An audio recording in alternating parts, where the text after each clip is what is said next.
Wonderful. So one of the things before we jump in, I would say that it was a pleasurable to be in the company of such great thinkers and healers, and it's really fascinating to me. One of the things that we saw in the video that I do want us to keep in our heart is that we have the ability to gather. We have the ability to come together. We have the ability to join and be in community, like physically be in community with each other and have very deep and challenging and inspirational conversations that we're able to gather in our way, in our own way that honors ourselves and our ancestors. And so I just want to keep that before us is that we have the ability to gather.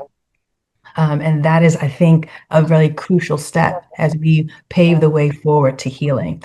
And so I'm joined by these beautiful, beautiful leaders. And so my very first question to each of you um, is, what was it like to be at the Across Summits, talking about healing and engaging in this work? What was that experience like for you?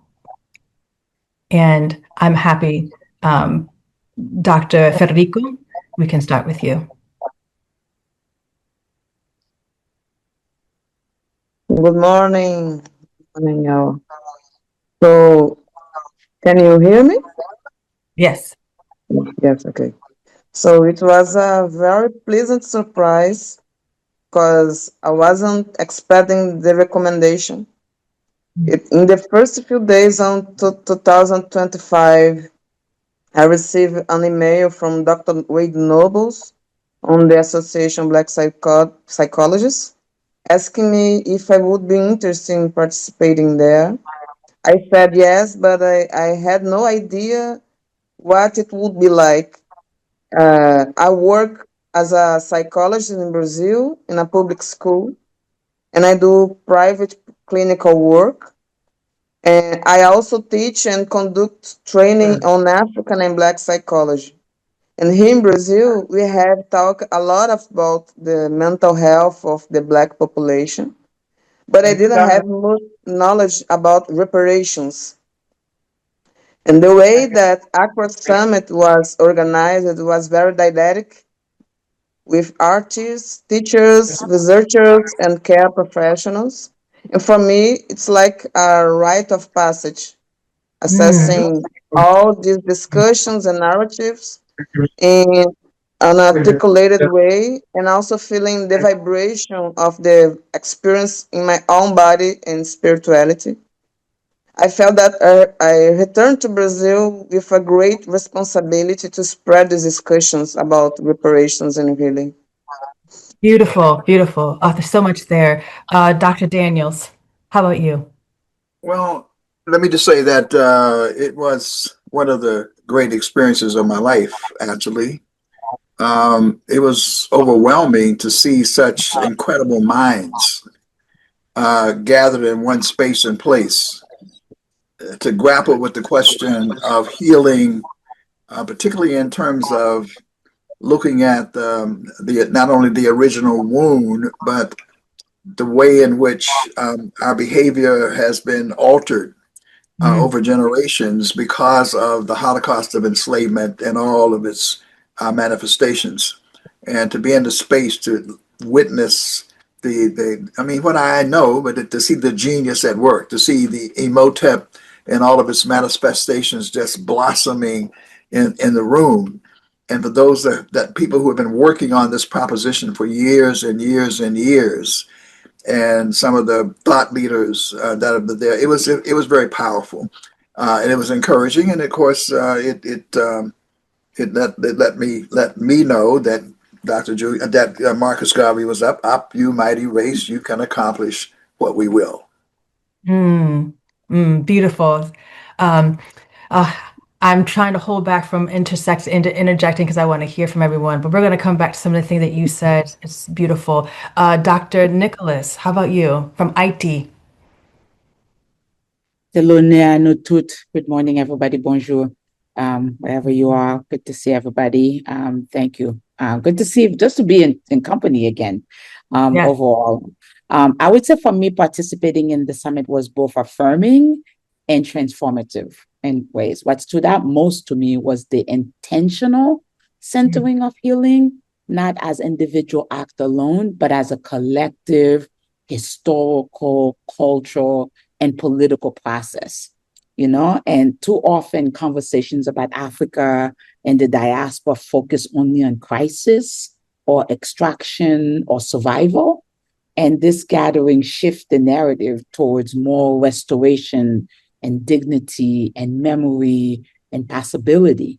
It created a space for us to acknowledge intergenerational trauma while also honoring intergenerational wisdom and resilience and spirituality and creativity and community knowledge. So for me, as somebody who's deeply connected to Haiti and the broader African diaspora, the summit reminded me that healing is not separate from liberation, right? And that healing is a part of the liberation work that needs to take place.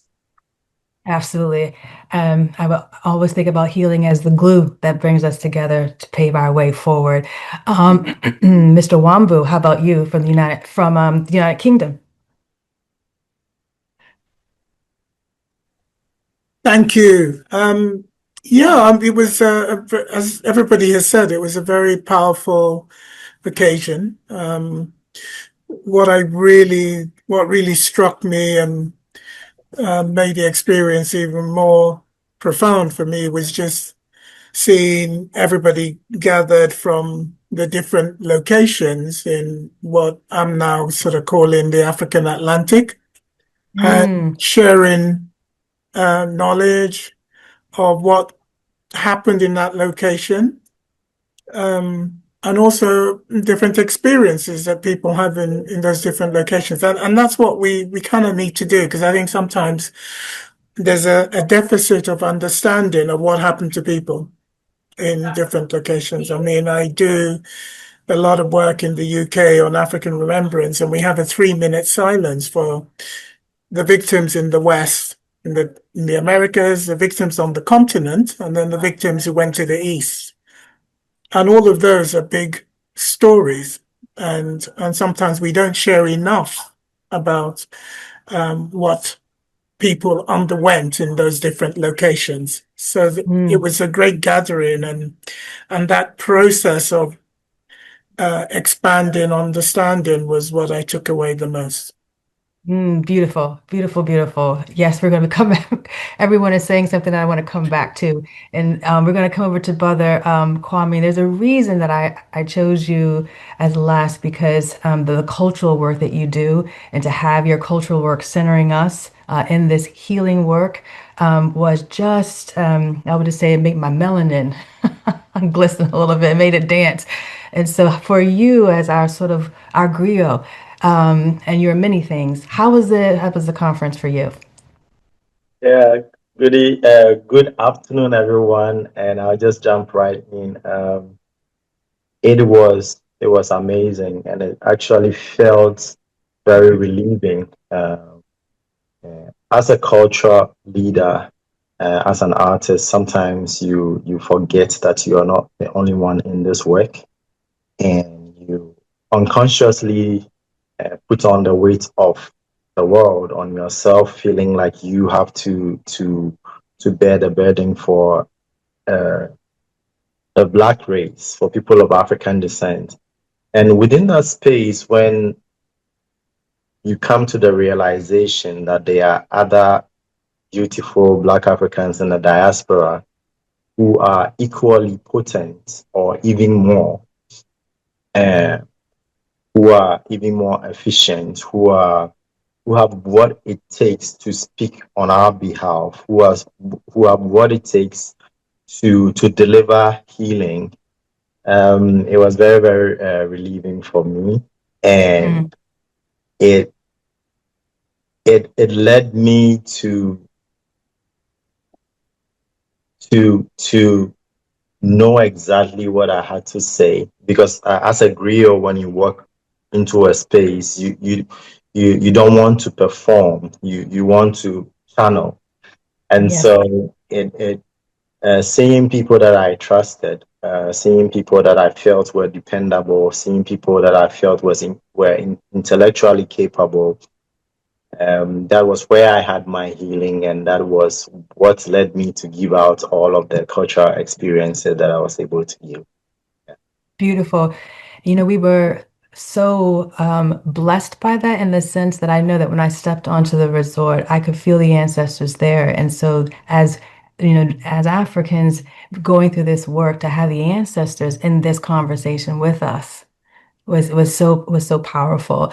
I also want to take a moment to acknowledge sort of the expanded definition that the Global Circle is using when it comes to rehabilitation, that healing in all aspects of our lives, all of the nuances is so very important in what we're focused on. I also want to be able to say that the four of you, the five of you, and all of the people that were gathered, many of you mentioned this about being in the room with people from different parts of the diaspora. There's a key, a concept that we teach in emotional emancipation that says we look to the collective. The collective and the community is the basis for what is good and normal and right about us. And so to hear that to see that we have within our own diaspora everything that we need to move forward. And so I want to ask them the next question. So as we think about, so we're bringing together from different parts of the diaspora. What does healing look like for the parts that you are representing, for the people that you are representing? What does healing look like in IT? What does healing look like in the UK, in Ghana? What does healing look like in Brazil? What does healing look like in the United States? And then what does healing look like? What do we look like as a global African people healed? I'm going to go backwards. Brother from Ghana, Kwame. Okay. For me, healing feels like being understood by my brothers in the diaspora. A lot of times in our work, sometimes when we come across brothers and sisters in the diaspora who we feel are on the same path with us towards healing and reparations, there is always that barrier of religion and misunderstanding of African spirituality. And you tend to feel alone because African brothers and sisters are judging us in the diaspora, are judging us the same way that colonial invaders will judge us. They are misunderstanding without giving us the right to explain. And healing for me will be to know that the brother who stands beside me or the sister who stands beside and behind me when I go to speak, because this is some serious work. What we're doing to speak for people of African descent is some serious work. It's isolating. You are ostracized. You are held back. You don't even feel safe. Mm. But I will feel safer if I know that my brother understands me, that are the people that I speak for and the people that I work for, though they may not speak English and they may not be Christian or Muslim, they are equally good and they equally know God. And to have religion and misunderstanding of African spirituality not be a barrier to our collaboration will be very, very healing, not only for me, but I think that for the continent and the African diaspora. Thank you. Beautiful. Absolutely. Mr. Wambu.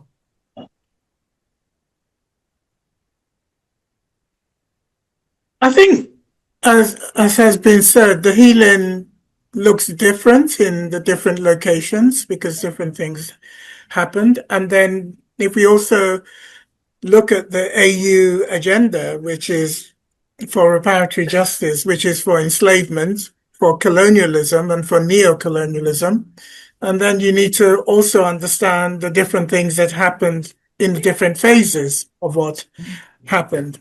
Under colonialism, we have to remember 8 million people were killed in Congo by the Belgians. Yes. I mean, that is as enormous a crime as happened in the enslavement phase. So I think different healing projects should be undertaken in the locations where specific injustices were done, and that needs to then feed into, I think, a broader communal and global African healing project, because there's also some work to be done in terms of intra-African healing once we understand what's happened to us in different locations. So I think all of that is really important. One of the things I would say is, and just to end, is that I think we need to also develop that communal or healing project, whether it's a new taboo that we insist on, that we resolve our conflicts through mediation rather than any other form. And we institute a new taboo against violence and killing, or in terms of how we resolve conflicts. And I'm minded just to mention that, nearly 6,000 years ago, if you look at the inscription on the Shabaka text, which is in the British Museum here, Pharaoh Shabaka of the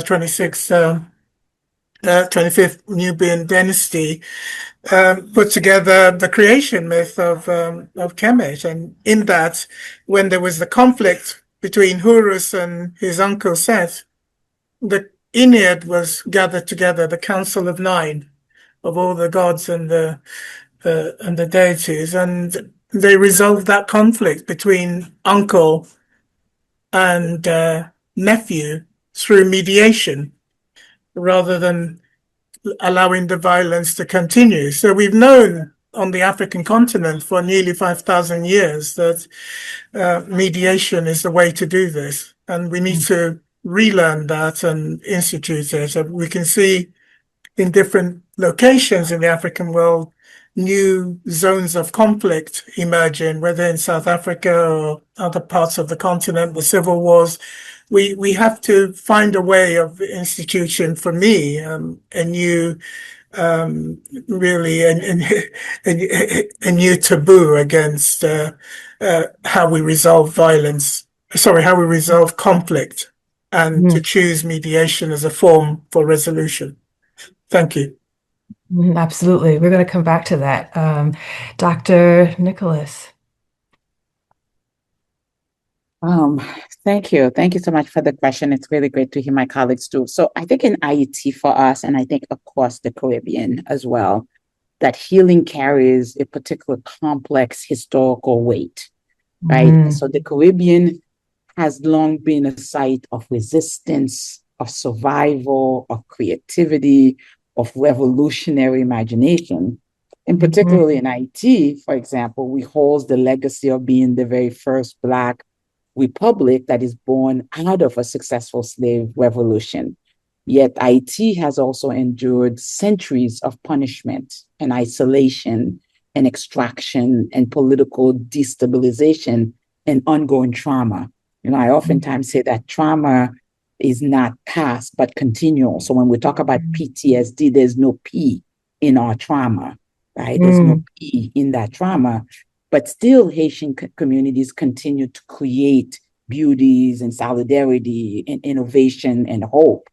I think what we must understand is that healing in Haiti cannot be separated from justice, from sovereignty, from cultural affirmation and community empowerment. Mental health for us is connected to safety, to economic opportunity, to dignity, to governance, to migration, to spirituality and collective memory.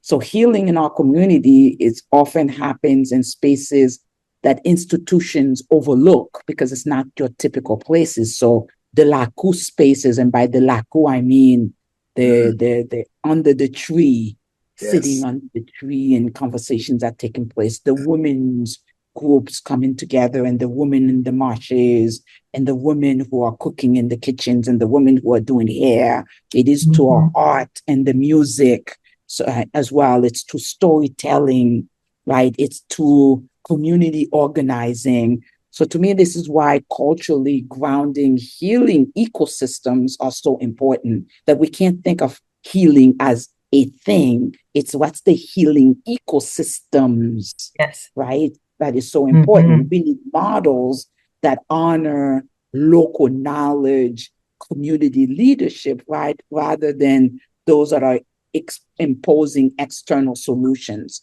that are oftentimes disconnected from the lived realities of who we are. And that doesn't really center and honor those elements that are really, really important to us. Absolutely. I got excited. I got chills thinking about the sort of the healing infrastructure, because you're right. It is an integrated kind of, it's an integrated thing. It is not this thing we can take away and separate. And it was interesting that you talk about, like, there is no P in the PTSD when it comes to our history and our trauma. We've often talked about the compounding of trauma that is just compounded from generation to generation to generation to generation. And so the complexity of it is deep and intense. And to your point, brother Kwame, it takes courage. It takes courage to do this work. Deep, deep, deep courage. Dr. Daniels. Yes, how exciting. First of all, I have to just give a shout out to our incredible brother Kwame, who provided us with one of the greatest experiences. I hate to keep laying out these superlatives that I've had in my lifetime. And I should let you know, my dear brother, that I was recently in Montgomery, Alabama at the Legacy Museum. And as we proceeded through there are several different incredible exhibits there in terms of the Holocaust of enslavement and the legacies thereof. And as we proceeded through there, were we treated to, so to speak, but a gift from you to the Legacy Museum? And I said, I know that, brother. It was a phenomenal kind of experience to see that, because your work is so powerful, and that for you to provide that gift in a space like that, which is such a powerful experience, I think was just awesome. But it also reminds me of, to me, the issue that should remain uppermost in our minds, not just in North America, but generally. And that was the significant discussion we had about the complicity of Africans in the enslavement process. That was a very, very extraordinary conversation. It is a wound which we feel. It is a wound that gets talked about all across the country. It is a wound that was talked about at the Legacy Museum. I shared this story with some of the people in the Global Circle because Brian Stevenson, who was the head of the museum there, shared a story of his first trip to Africa. He was there to speak on some occasion, and he went to Ghana. He was being applauded and received and whatever, and someone guided him to the ocean side. And he talked about the first part being a little rough, and then he got to the smooth beach, and he looked out in the ocean, and there was someone standing next to him, and the person had a tear going down his face. And he turned to the person and he said, Stephen said, "Why are you crying?" He said, "I'm crying because I need to apologize for what our people did to you." And then Brian reflected, he said this was the first time that he had heard anyone from Africa apologize for the complicity in the transatlantic slave trade. So this is a deep question. And what we learned is, and we have to address this, but what we learned was so rich. And brother Wambu, you participated in unpacking that. I forget this. The brother I love so much, he came forward and talked about the different forms and the history of enslavement and how incredibly different that form of enslavement was, and that there's nothing like the transatlantic slave trade. All of that. This is to me, the seminal question we have to address and deal with as a matter of one extraordinarily big layer of healing that we have to address. And then what was also mentioned was, which I think there's a tendency to look at it only on the interpersonal level, it is also the question to me of how we resolve conflicts, as again, Brother Wambu laid out. That is what excites me. I'll conclude with a quick story of the work we did, the Pan African Unity Dialogue. We were looking at what was going on in Ethiopia, the embargo that was being imposed on the Tigray region. It was brutal. It was ruthless, and a part of it was rape and pillage and whatever. And while we should not, we should seek nonviolent ways of resolving conflicts. I remember a brother from Senegal saying, he said, as African people, we should, if there must be war, can we not agree on the terms and conditions of war? And he said, among the terms and conditions is we must never rape our women. We must never pillage. We must never starve people. That there are things we just don't do as African people. Now, I hope we just don't wage war on each other either. So that whole area is an area that we need to be dealing with. And then it gets right down to interorganizational conflicts and whatnot that we also need to. And I know that the Global Circle is committed to both of those dimensions, healing the original wound and then the internal issues that we have to deal with. And so this is what makes this work some of the greatest work of our time. Beautiful. Two things is that question, and I hope you don't mind me calling you an elder, Dr. Daniels. That's what I be. I only just turned 48 years old, going on 58. So I mean, I'm fine with it. That's why I needed your permission. Our 48-year-old elder. Always dropping wisdom, and to give space to, I think I can speak for myself, but to give space to that question that is sort of, can I ask that question of, the role of Africans and how do we feel about it, and even the embodiment of it as part of that trauma that is passed down. And to be able to have the loving space, we're going to come back to a topic, the loving space to just ask that question, to give and receive the apology. It is equally as important as the programming and the things that we do in the different spaces. Before I move on to Dr. Federico, I'd like to invite our audience to begin putting questions in the chat. In the Q&A section, because we also want to engage with you. We want to be able to hear from you. And so as questions pop up in the Q&A, I'm also going to be asking them to the audience so we can make this a little bit more interactive. Dr. Federico, or Professor Federico, what does healing look like in Brazil, or for the Brazilian people? So I guess it means reconnections. And first, I want to thank Brother Kwam, because during the meeting, I was impacted when he brought the berimbau as a tool to mediate a moment of tension in the conversation cycle. And I guess that the way that we mediate all the tensions in our communities is very important. And here in Brazil, healing means knowing who we are and taking care of how we relate to each other. Healing in our community also has to do with how we build and take responsibility for our families. We have a lot of children who are created and raised by alone women.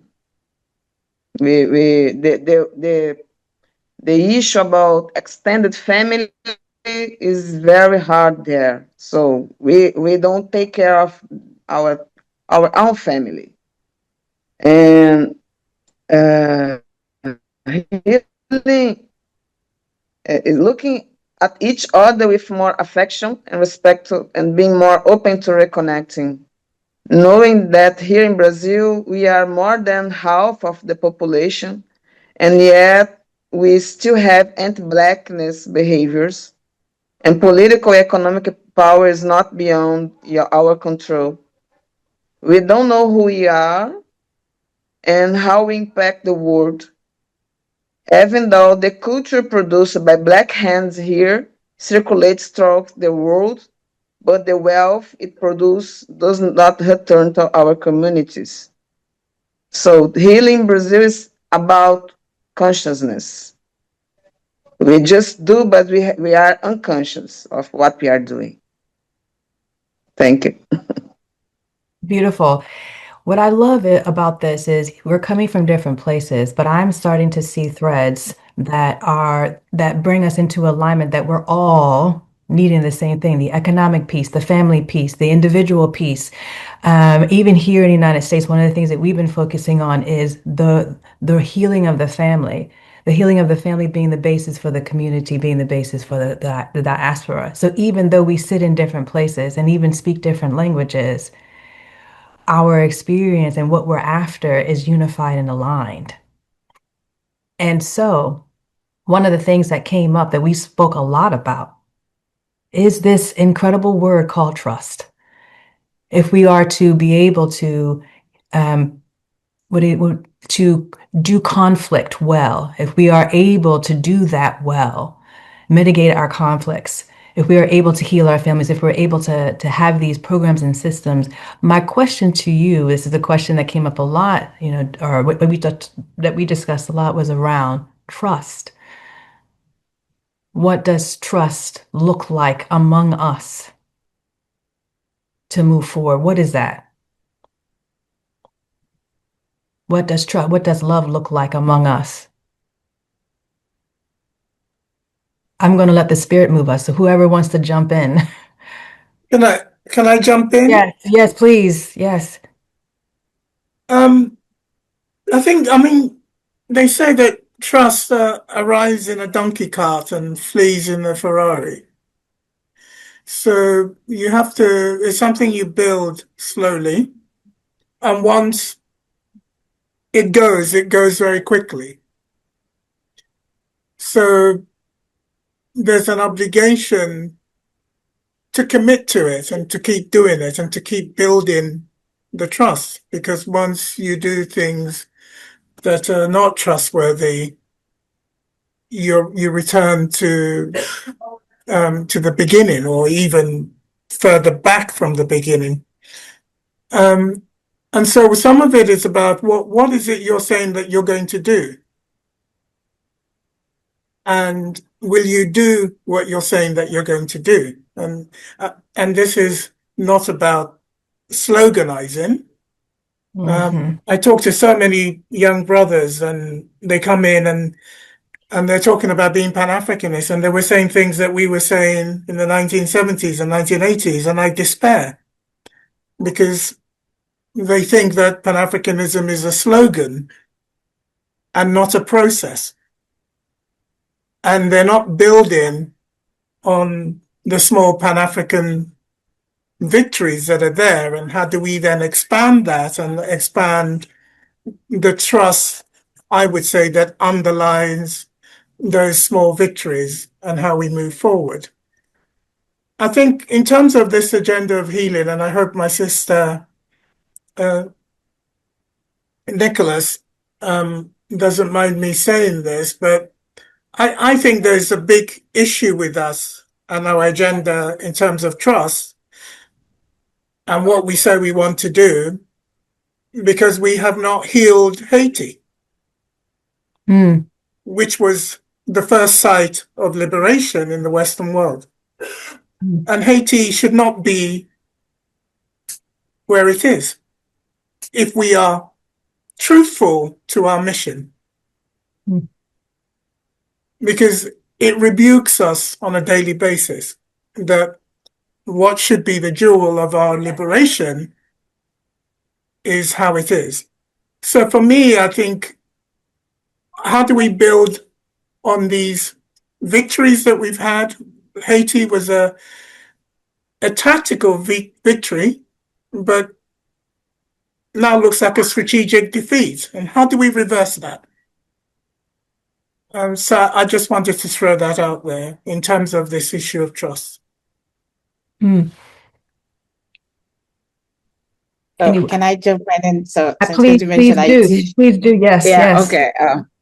Because I'm in agreement with a lot of the things that I just heard around. Like I think there's a way that we throw on trust because it's a word that as if it is like a thing you go and drink or you go and buy, you go and you go get it and you're like, let me go get some trust. And I think I mentioned that during our coming together and so forth. I think there's so many elements and layered to that word. And again, it's a word that we are using outside, and there's a way that there's some things we say also that I think is counterintuitive to that narrative that we don't trust each other also, Mm. because like, I mean, we all went, Kwame says, like, let's go to, we all went to Centering Healing. I didn't know anybody. And I trust that everybody would be okay and that I would be, what I mean? Like, I think there are ways that we can counter that narrative that we don't have that, but it means that it's not a thing that you have now, and because you have it, it's over, and you have to, like you're going to have it continually. I've always said, to me, that it's hard for you to go do the thing that you're doing with somebody else when you haven't done it for yourself. And that is, and I think those elements of your words and being credible, what my brother Rambi was just talking about in terms of like, are you consistent in the words that comes out of your mouth? Are you consistent with yourself? Which is a part of that credibility, like, are you, am I credible with myself? Am I consistent with myself in terms of how I show up? So if I say to Community Healing Network, I will show up today and I don't show up, will you trust me? If I'm not credible and if I'm not consistent, right? And which means I'm not reliable. And then the last part, I think that we have to have these moments where we have to connect with each other. It is really hard for you to trust somebody that you don't know, that you don't connect with, right? And colonization and slavery has done a really brilliant job of separating us, right? And so I can't go to Jamaica to see my brother. I can't just hop on a plane and go, to Colombia and go see my, I have to like get a visa to the United States in order for me to go, from Haiti to go do this when I can fly 30 minutes from one place to the other. So there's a way that there's been a lot of process that allows the disconnected to happen, right? Between us, and we can't develop that sense if in fact we are not finding opportunities to be connected with each other. And I think there's a way that there's a narrative about IT even, right? In terms of the state of IT that is also is externally being propagated, that is also at this particular moment is different than what I live and experience, right? In the same way, there's the sovereignty issue, there's the economic opportunity issue, but there's a way that the messaging has always been, let's make sure that we tell the other Black nations that you never want to be that nation, right? Because look at where it's at, right? Even though, right, when you experience IT, like right now, many of people will say, if I said, oh, let's host a community healing network in IT, many of you would say, oh, I don't know. Can I go? Is it safe? Right? Should we be going? There will be all kinds of questions about whether or not would we go and so forth, that is grounded in the narrative that has been external, that does not allow for what I know to be true in the country that I live in, to say I'm inviting Black Kwame, to Haiti, and Brother Kwame is going to trust everything else Brother Kwame had heard from other people and not me that's on the ground being able to experience. Do you see it? And part of that is because God forbid Brother Kwame shows up and actually see the Haiti that I get to see today. Right? What would that look like, and what would that mean, and so forth? So I think the piece around trust for me means the sort of nettoyage, the cleaning that we have to do, the cleaning that we have to clean of our mental spaces, to make room for this new information that I receive, right? That one needs to receive. I think it's really going to be a big part, of that process, Well, anytime Haiti gets dropped, I have to jump into the conversation. I was Yeah. tempted to tell my sister, but I thought it would be out of order to say I just dropped a piece on Haitian Flag Day, which is entitled "The Crisis in Haiti: Out of Sight, Out of Mind," and it can be found on the IBW website. It is prominently there because I agree with my comrade from the United Kingdom that, and I've said that over and over again, we all owe a debt to Haiti. And I've also said we will never ever be made whole until Haiti is made whole. And that is not to say that Haiti does not have its own internal contradictions and its own tensions and things that have to be worked on. But it's a broad proposition that becomes something that we have to work on. And I have to say that as I move around in the reparations space, almost always Haiti comes up. It comes up over and over and over again. In some ways, it's about how do we have the kind of coordinated effort to support a Haitian-led struggle for final self-determination, to get rid of foreign influence and foreign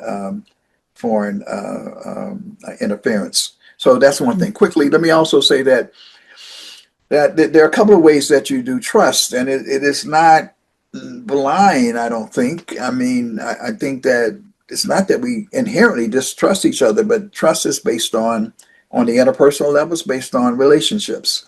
But also it's interorganizational. Well, it is too. We're dealing with the U.S. African Liberation Day, USA. My comrade in the United Kingdom was talking about Pan-Africanism. Well, I happen to have been one of the founders of African Liberation Day, USA. And I just got off a panel sharing with people that when I went to Africa for my first time in 1971. Among the places we visit was the headquarters of the Organization of African Unity. And we were full of our vinegar, full of our newfound, we are the great revolutionaries of all time. And we went in, and the Secretary General of the ALU leaned back in his chair and he kind of said, well, we know about Nkrumah, we know about Pan-Africanism, but we don't really see y'all doing that in the United States in relationship to the liberation of the nations that are still colonized. So in a way, that was like he was asking to gain his trust, to gain the trust of people and we went back and we created African Liberation Day. And we went back the next year and we donated 150,000, which is, so in other words, that is how trust gets built. And in that sort of systemic way, he was saying, well, what y'all gonna do? I hear your words and I see your skin color and I know you're like me, but at the end of the day, if we're going to work together, you must demonstrate that your words, we say your word is your bond.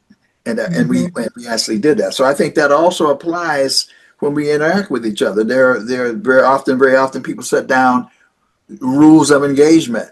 This is how this circle is going to function. And then we measure people by the degree to which they live up to that or the degree to which they violate that. But it's something that we have to work on. It's something that you build over time, and it's not inherent. I had a sister once telling me that, as Pan-Africanists, we look at skin color, and then ethnicity across the Pan-African world is much stronger and nationality than is our skin color inherently. Pan-Africanism is really an aspirational idea based on the commonality of a worldview that goes all the way back to Kemet. And so, but we, in order to build that, then we have to find common cause with people who are working in similar spaces with similar values and similar aspirations, and then we build out from there. But the relationships matter. They are, in some ways, the sort of the building block of trust. But trust is absolutely essential, because when you have trust and you have a circle of trust, then you go into whatever struggle, both negative or affirmative, knowing that we have each other's back, that we are each other's keepers, and that is how we build really ultimately a victorious struggle. That we have each other's back. So many things that come to mind, Elder Daniels, as you're speaking, because one of the things that we also do have to be mindful of is how we might be co-opted. That's part of a strategy that keeps that people who hate us use. It's co-opting our own. So being able to have that one heart, one mind, one breath, like we have each other's back. And to this point of Haiti, I think it's such a beautiful thing about acknowledging not only Haiti, but now being able to see our struggle or our harm in the harm of someone else. So being able to see my harm as a Black American in Haiti, being able to see the Ghanaians, being able to see the harm in Haiti, being able to see that and vice versa, like be like a real sawabona kind of approach to it, that even though we are separated physically, we really are one people. And so if Haiti hurts, we hurt. If any culture or any tribe and on the African continent is hurting, we hurting. If people in Brazil are hurting, we are hurting. It's our hurt. Being able to get trust down to that level, that to the cellular level. I hope I'm making sense, so that we could truly have each other's back. The one thing I wanted to bring into the conversation when we talk about trust is intergenerational trust. This is a conversation that I know I've been having here in the United States, hearing young people, and some of the challenges that they have had with older generations, and really talking about building trust among generations for the passing of the baton and the continuance of this work. And so I offer that to the panel when we bring in the intergenerational piece, about building trust across like I said, generations, for lack of a better word. And please, Professor Federico, if you want to jump into the conversation, please do so. But I wanted to add that piece in. Dr. Federico, could you please indulge me, because I have to leave on urgent family business. So I just wanted to say goodbye to everybody. And just finally to say that the trust issue is so important, intergenerationally. You know, children trust their parents to protect them.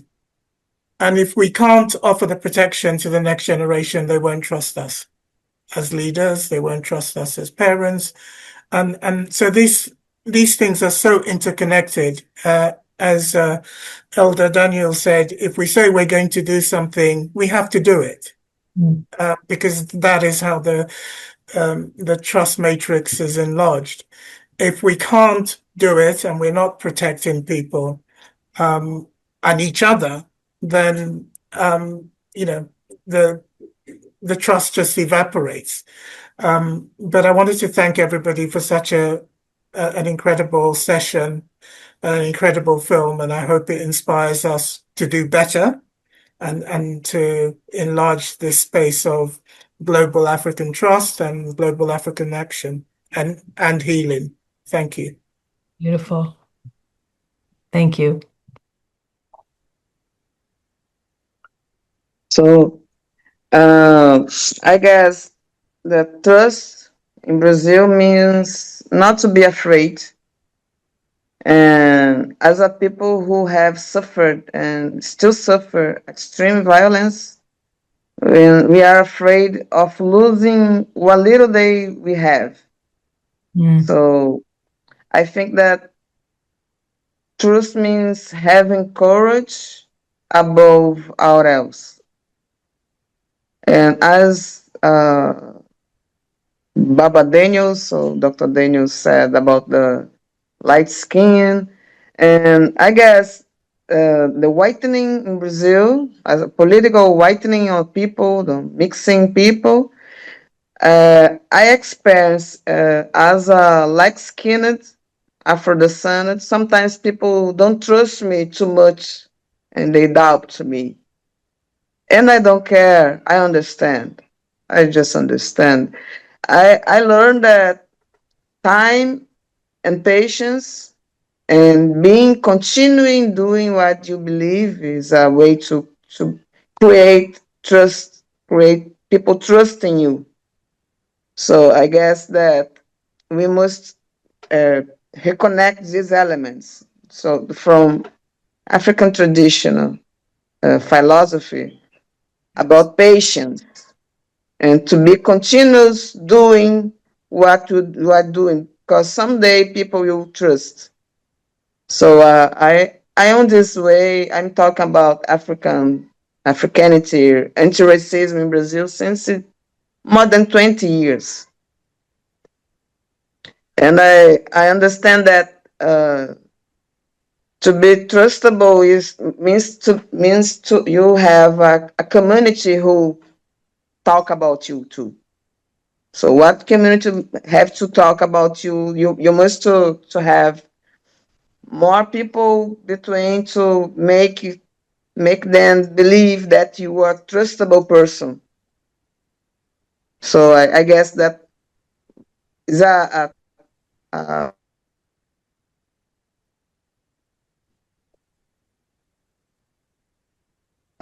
I think a resultation of the trauma we trust and learn how to recreate trust in ourselves. Trust each other, and trust.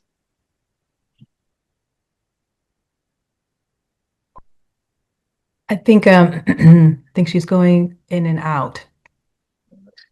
So she has Uh, so she has on the cross generational question, let me just quickly speak. yes. And the I think the key term our sister also my sister also enunciated the patience. I am so blessed to be at a stage of my life where, frankly, I'm being asked and I'm sharing and with the younger generation. And in fact, I even had some exciting times with you when we were in our crowd. You know, we were going, we had some conversations on the table, and I was telling Dr. Nola that I had made a commitment, and I haven't forgot it. And you and I will engage in whatever. But the absolute first thing is listening. Mm. Elders have to listen first. And I've been in conversation with elders, and they start off with the next generation. And by the way, it's not so much as passing the torch as Sister Makani Themba, a very wise sister, once said, it's about sharing the torch and passing the torch. So it's not as if it just sort of miraculously, because, you know, I mean, people should play their roles for as long as they play their roles respectfully. But it takes time. I mean, I've been in sessions where elders immediately start lecturing young people about what they should be doing and so forth and so on. You really do have to take time to be in those spaces, to sit and listen and learn, and you don't have to necessarily say anything for a while. It may take meeting after meeting or event after meeting before you're in a position to have something to say of value. But that there is value that can be shared is important. And that's one of the things I feel blessed about. There are things I find myself over and over again pointing to things that younger folk, and it's because of our internal lack of a system of passing on the knowledge that we have to also correct in terms of building that cross generational transfer of leadership. But nonetheless, until that happens, it is good to be able to share insights and then to build the trust so that it is both a sharing and learning experience. Because as I'm dealing cross generationally, I'm also learning and taking in different ways of doing things, different methodologies, different ways of strategizing and thinking so that it becomes a mutual experience. It is not a one way exchange. So I think the patience and listening become key cornerstones to building that process out. This really love this idea of not just passing but sharing. Really love that idea. And so one of the things I want to be able to do, I'm going to try to, this is our final sort of question or wrap up as we begin the conclusion of the program. We're going to have more conversations and more online discussions going forward. And that is, we're on alignment of our healing, needing the economic piece and the family piece, and actually building out an entire ecosystem that honors who we are culturally. And so the question is a kind of a two-part question: is what is the right next step? And when we think about everything that is happening around us, how do we begin? Like, what are the steps to begin building this ecosystem while we're also dealing with this this environment that we are in, and that includes, sort of that trust piece. So, what are the right next steps, and how do we do that? How do we continue to center healing as we're having to navigate this increasingly hostile environment? And please jump in. So I'd like to recommend tolerance as the next steps towards um, building of trust, healing into generational understanding and collaboration. Because we've learned and we've also experienced that trust takes time, healing takes time. And can I trust you to not hurt me, to not kill me, to not, you know, cut me out whilst I'm taking that time to learn about you, or you are taking that time to understand me? Um, I think that the next step is to build tolerance for each other, uh, intertribal, intratribal, uh, international, intergeneration, across generations. Um, because without the tolerance, then there's no patience, there's no listening, like Dr. Daniels said. Um, I won't even have the patience to listen to you because I can't tolerate you. Maybe because you speak another language, or maybe because you are um, you are from another religion, or maybe we don't agree philosophically um, as to gender and how to do this and how not to do this. But if we have tolerance, I think it can buy us a bit of the time that is required to build trust. And I recommend that as the next steps. Beautiful. A simple but powerful step. Very simple but powerful. Yes, next. Tolerance. Who, what else are we adding to tolerance? Nothing else. That's it? No. We're ready. We're ready for you. Okay, we're ready. Okay. I have I have a litany. I have like a list, For me, I have like I come here on a hope and dream moment, right? In terms of this conversation today, because it is my hope that there's a global movement that continues to deepen the connections between Africa and the diaspora, that in a ways that is very reciprocal in nature, that is community rooted and is action oriented.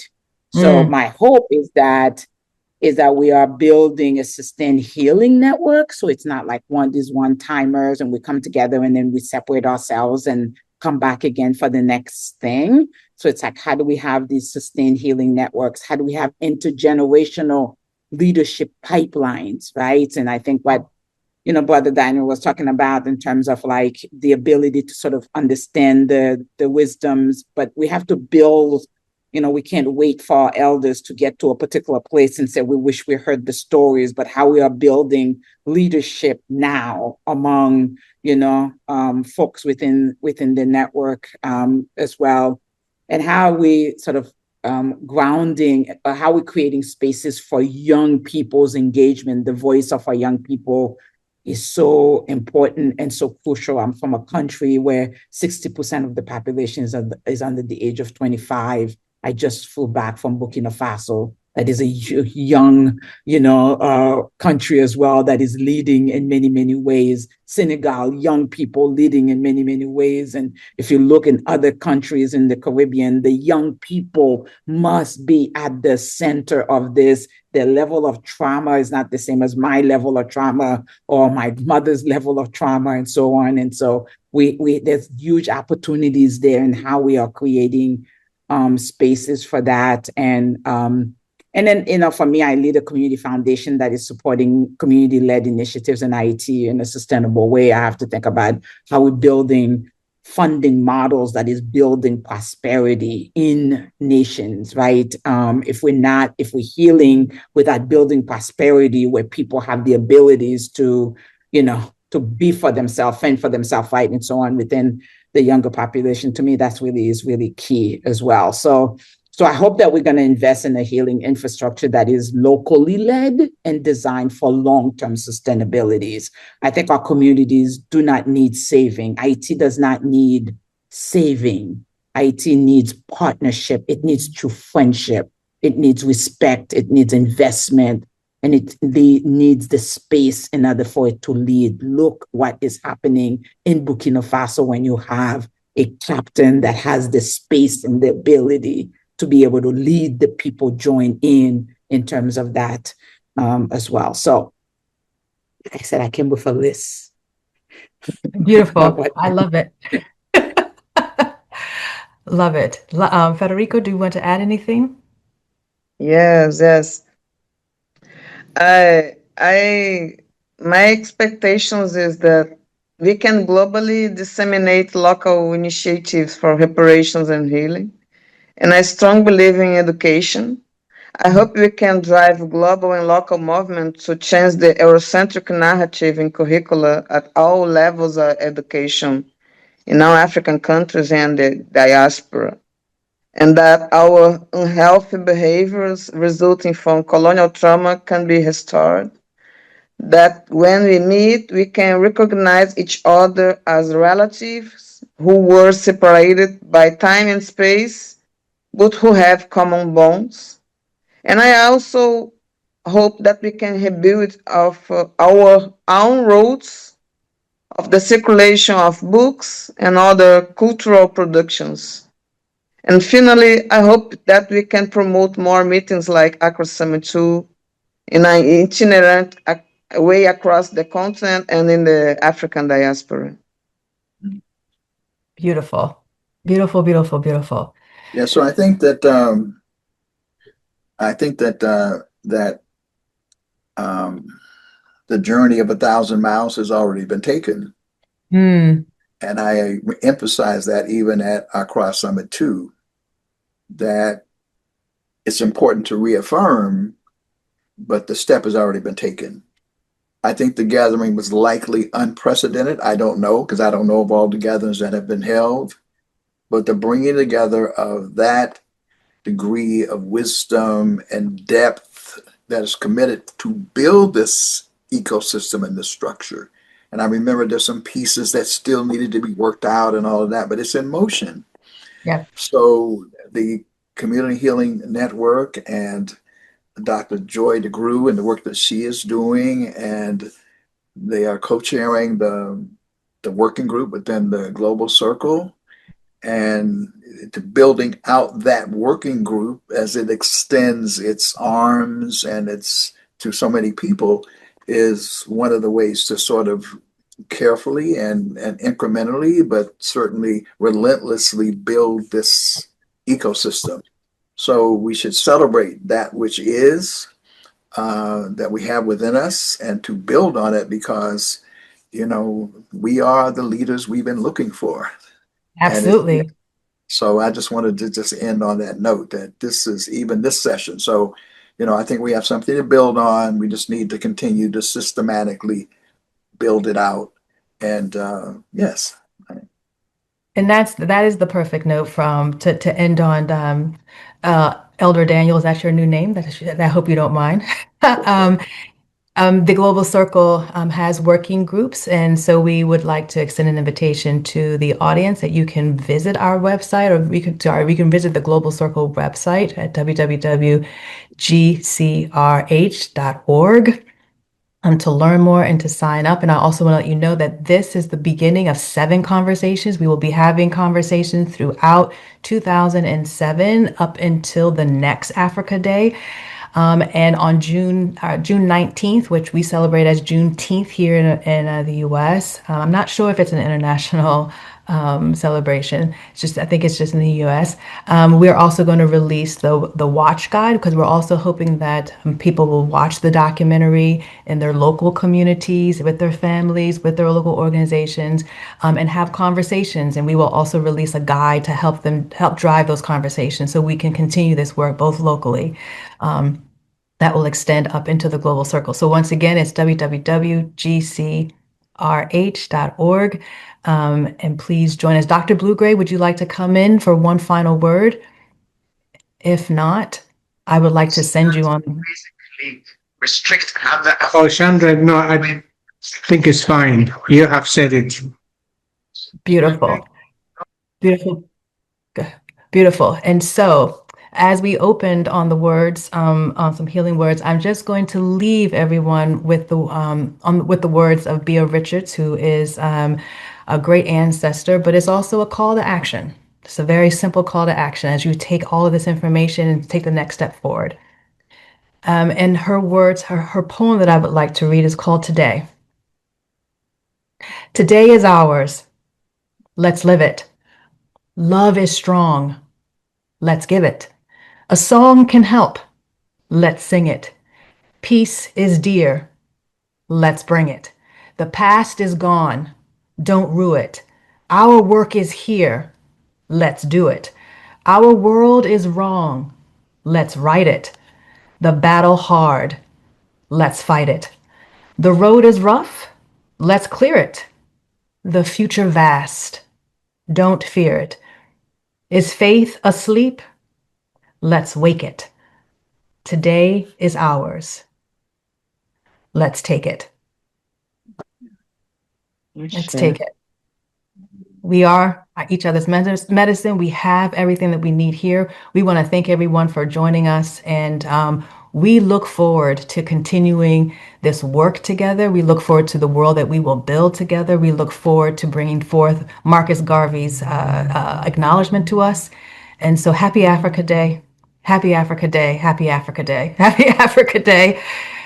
Ashe to everyone. Ashe, ashe, ashe.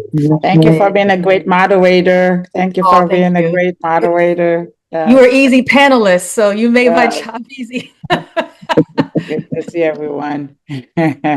Lovely to see you. Bye-bye, everyone. Have a good one. Until we meet again. Bye-bye. Yeah. We'll meet again. Bye-bye. Until we meet again.